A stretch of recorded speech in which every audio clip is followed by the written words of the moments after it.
ปิดกัน ซื้อจังได๋ก็เจ้าน่ะ ชื่อนี่อะไรเจ้านะ นางลอย ฮะ นางลอย นางลอย นางลอย นางลอยอายุจักปีแหละ ขอบหู เราบ่ฮู้ ฮอดบ่15 หมอ บ่ฮอด15ซ้ำ12 ปีนี่บ่ 12 ปี 12 ปีเอาแล้ว 12 ปีพี่น้อง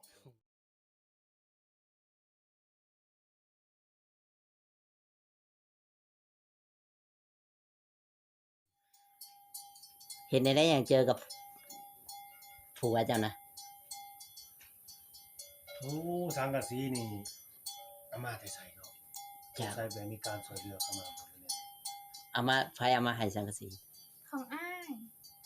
ของอ้ายโมเมนต์ของเจ้าบ่ เนาะนี่ของเพื่อนอันนี้ โอ้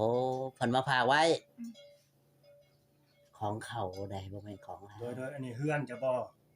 อันนี้ มาแล้วเพื่อนอ้าย เพิ่น เฮือน น่ะ เจ้าได้ซะ ถอยบ่มี เฮือนผัวจะได้ซะ อันนี้แหละเอื้อมผัว เพิ่น มั อ้าน ย จะดมเนี่ย มันสิลบแล้ว มันเสียมเลย เจ้ามีพี่น้องจักคนนั่งหน่อยไอ้น้องเจ้าน่ะนะพ่อแม่เดียวกันน่ะ แม่คอยตายตายหมด พ่อก็ตายบ่ ตายหมด พอก็ตาย มีที่นอน น้อ น้อง ง อยู่ไสเดียวนี่ อยู่บ้านกลาง เดี๋ยวน้องจักคน สาว มีน้อง3คน มีครอบครัวแล้วบ่น้องเจ้าน่ะ ยัง ยังบ่มีอยู่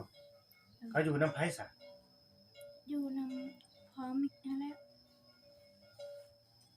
จะได้ต้นสงสารพี่น้องเสื้อผ้าน้ำให้ได้จักอยู่ในไสน้ำไม่ก็จักเอา ไปเอาน้ำเอาน้าอยู่ไสน่ะกิน ตักเอาเด้อ อยู่ห้วย ไปหัวคุณ เอาแล้วเจ้าบ่ไปหา หัว ผัวไปหามัดข้าวน้ำจำปาดิจ้ะ หัวแล้ว ผัวไปหา หัวไว้ให้ เข้าชี้ยำนะบ่น่ะยำแต่ค่ายลูกหัน แก เรายำขาวยังบ่แล คือให้แมงวันตอมได้ซะคือบ่หาแนวปิดไว้นี่ แม่น น้องละน้องลอยเขาเอิ้นน้องซะเด้อเนาะเขาเอิ้นน้องหรือว่านางก็ได้เนาะ นางลอย ได้นะ ได้แต่ว่า ปิดไว้แน่จังน้อยแมงวันสิลงไปจังน้อยลูกเจ้าสิเจ็บท้องซะแบบมันบ่สะอาดนะพี่น้องเอ้ยจังน้อยน้องนี่สิเอาเข้าไปมุกให้ลูกบ่นี่ สิมกหรือว่าปอดเลย พี่มก สิมกอืม ไปมุกเข้าให้ลูกใส่ลูกเจ้าอีกคนหนึ่งเลยซะ มันป้าย ไปใช้ เล่นบ่ ว่าเพิ่นอยู่เฮือนแม่มีอยู่เพิ่น อ๋อไปเล่น อืม จักปีแหละคนน่ะ 3 3 ปี 3 ปี ผู้นี้ได้สาจักเดือน อันนี้5 ผู้หญิงหรือผู้ชายฮะ ผู้หญิง คือมานอนหัวดอยแท้โอ้ยตายแล้ว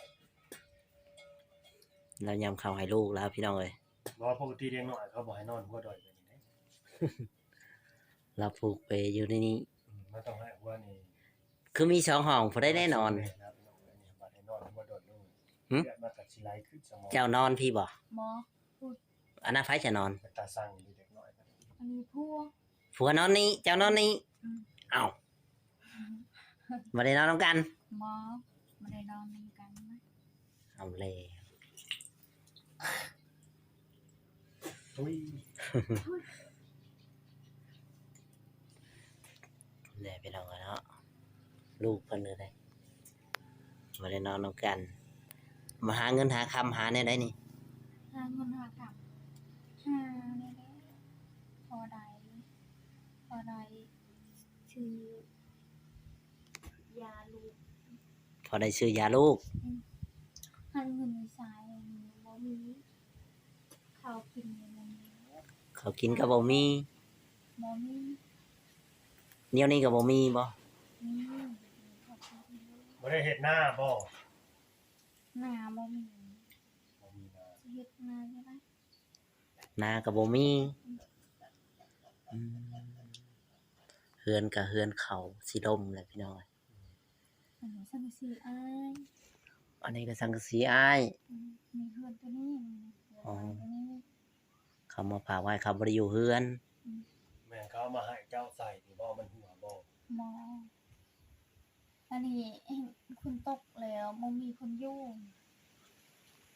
เปียกหมด เปียกหมดเฮือนนะ หมดเฮือน อยู่แนวไหนฉัน ยืนเอา ยืนเอา อืม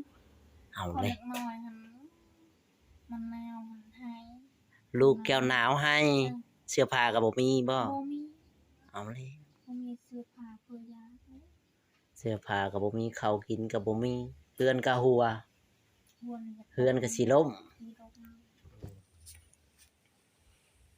อยู่มานำกันโดนแล้วบ่กับผัวเจ้าน่ะ โดนแล้ว จักปี จำได้อยู่ว่า พัวหัน บ่ได้เจ้าอยู่กับผัวเจ้าจักปี ตั้งแต่เอากันน่ะ แต่เอาหันโอ้ยยีมือหัดกระดับ3-4 ปี 3-4 ปี ลูกผู้ใหญ่เนี่ยที่มีนำกันกับลูกกับผัวคนนี้บ่ พี่ชาย ลูกเจ้าน่ะ ลูกคนที่ไปนะไปลิ้นน่ะได้ เออ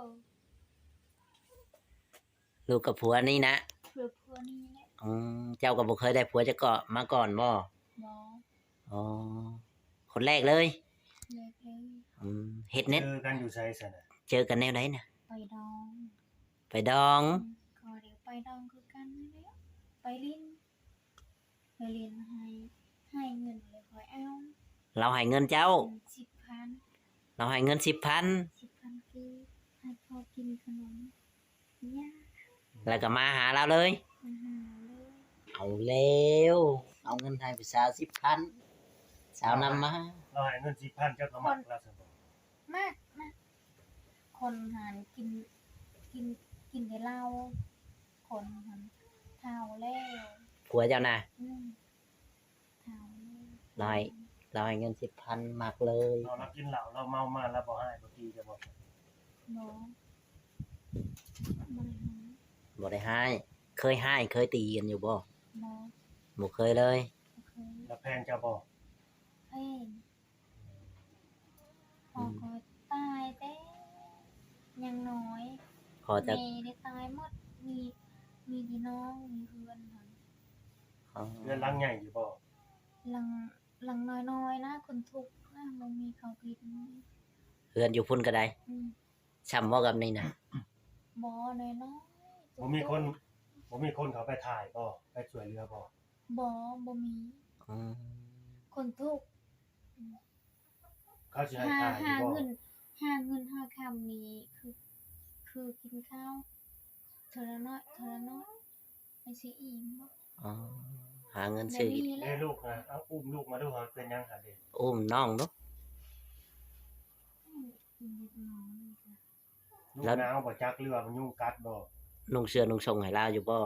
บ่มีนะสมคงมีสม บ่มีทรงบ่มีเสื้อ นี่ใส่เสื้อผู้ใหญ่ด่านี้นะผู้ใหญ่ เอาอ้อมีอยู่บ่ มีพร้อมบ่นุ่งให้ลาวก่อนได้บ่ บ่มี โอ้ยตาย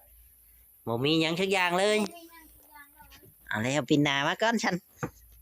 เว้าแล้วบ่มีหยัง เจ้าเมื่อยอยู่เดี๋ยวนี้นั่งลอย เมื่อย เมื่อยเนาะ อ๋อ บ่มีเงินไปซักหัวไปโอ้ยหาเงินเขา บ่มีเงินไปซักยา บ่มีเงินไปซักยา มัน พิษ ผิด กรรม แพงบ่ไปที่หนึง เพลง เท่าใดน่ะ บ่ได้เพลงนะ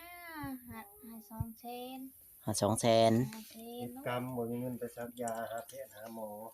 ไกลบ่แพทย์หมอแถวนี้นะ เพลงมอนะบ่ได้ไกลนะ อยู่ในบ้านนี่บ่ อยู่บ้านพุ่น บ่ได้เข้าเมืองบ่ บ่มีเงินไป เอากันไปหาซักยาน้ำแพทย์น้ำหมอเฮ็ดให้ได้ไปซะย่างไปบ่หรือขี่รถ ย่างไป ย่างไป ฮอดหมองไม้ฮอดหมองสดพุ่น หอนเมืองชนผู้ ย่างไปนี่โอ้มากาวไป เปิดจิกรรมมาก็ค่ำเท่านั้นแหละ พอแห้งแล้ว ชีวิตคือมันสิลำบากแต่เนาะ บ่มีรถบ่มียา บ่มีรถจักรรถไถ มาคิดใส่เจ้าของกับ คนทุกข์ มาเห็นเขาบัดนี้นั่นน่ะพี่น้อง ลำบากสุดๆเลยพี่น้องเอ้ย ลำบากแล้วหัดผ้าห่มอีตูมนี่บ่มี พอห่มสิตุ้มกับบ่มี แล้วนะ อันนี้นะ นี่ พอห่มกับบางๆนะ แนว หนาว เรียดเอาที่พัวหั่น ผัวนำบ่ได้ตุ้ม บ่ ให้เจ้าตุ้มเอาแหละ ตูมเชื้อผัวหั่น ตุ้มเสื้อเอาเสื้อมาได้ใช้ตุ้มนะ นี่เชื้อที่นี่ เอตาโล อ๋อเอาแพตะโลตะเล่ตุ้มแบบนั้นอืม ลูกบ่มีเครื่อง ลูกก็บ่มีเครื่องนุ่งอีก บ่ มีแต่แนวบ่มีเรื่องประจักษ์ในเฉพาะระบาด อืม เรือนก็สิล่มข้าวสิกินก็บ่มีสังกะสีก็หัว หัวหมด บ่มีของ เห็น บัด คน บัดพ้นศาสตร์เข้ามานี่เฮ็ดแนวใดแบบมันสิบ่เปียกหมดเลยบ่นี่ เปียกหมดอุ๊ยอียืนเอาอ่ะ ยืนเอาเลยพี่น้องหม้อกับใบเดียวขกกันหนึ่งถ้วยยังมีจักใบถ้วยน่ะ บ่มี คือว่า บ่นั่งลอย คือว่าเคยมีคนเขามาถ่ายเจ้าอยู่บ่ บ่นะ บ่มีบ่ บ่มีนะ เพิ่นบ่ได้ช่วยเหลือหยังบ่ มี ยัง อายอันนำมาถ่ายได้จ้ะ ไอ้จ้ะ เอาที่ว่าได้กระสอบเป็นหยังมาเพิ่นเอามาให้มันเข้าบ่ เขา เข้าบ่ อืม อ๋อ แต่จะเข้าบ่ ได้แต่ข้าว เออ บ่มีหยังเลย เป็นหยังจะคือกอดเด้อเจ้าหนาวบ่ หนาวบ่ หนาว อ๋อเราหนาว เสื้อผ้าเจ้าก็มีอยู่นี่ โอ้ยบ่มีนะเรามีตัวเดียวนี่แหละ ตัวเดียวบ่ได้เปลี่ยนคอยเห็นอ้ายนำมาถ่ายก็ตัวเดียว แม่นซะบ่ แม่น เราบ่ได้เปลี่ยน บ่มีหัดเงินซื้อถือซื้อพวกนี้ อืม ผัวไปทำงานได้มาได้เงินมาคุมื้อบ่ บ่นะก็บ่ได้นะ เดือนหนึงเพิ่นบ่เพิ่นยังให้ เดือนหนึงแล้ว เดือนหนึงยังให้วันละแสนแม่นบ่ มันเลยสิ จังโมงผัวจะมา 3 โมงแรง 3 โมง 3 โมงปกตินะ ปกติ3 โมง แล้วมีโทรศัพท์อยู่บ่ บ่มี ฝนก็ตกติดนี่แหละพี่น้องเอ้ย บ่มีโทรศัพท์ โทรศัพท์เขาบ่ อ่ะ มี 3 โมงละมาเนาะ แล้วมา แล้วย่างมาบ่ ขี่รถพยาบาล รถกูบ้าน รถพยาบาลเวียงชัย อ๋อ อ๋อก็คือมีรถขี่ไปขี่มาขี่นำเขาเจ้า ไป ขี่นำกัน ไปเฮ็ดเวียกบนเดียวกันเนาะ เฮ็ดเวียกวันเดียว อืม โอเคโอเค เดี๋ยวสิกลับมาใหม่พี่น้องเอ้ยเนาะ แม่ รอ น ให้ผัวน้องกลับมาก่อน 3 โมง 4 โมงนี่เนาะ 3 โมง 4 โมง เดี๋ยวสิกลับเข้ามาใหม่ อ๋อ สิกลับ ตามนั้น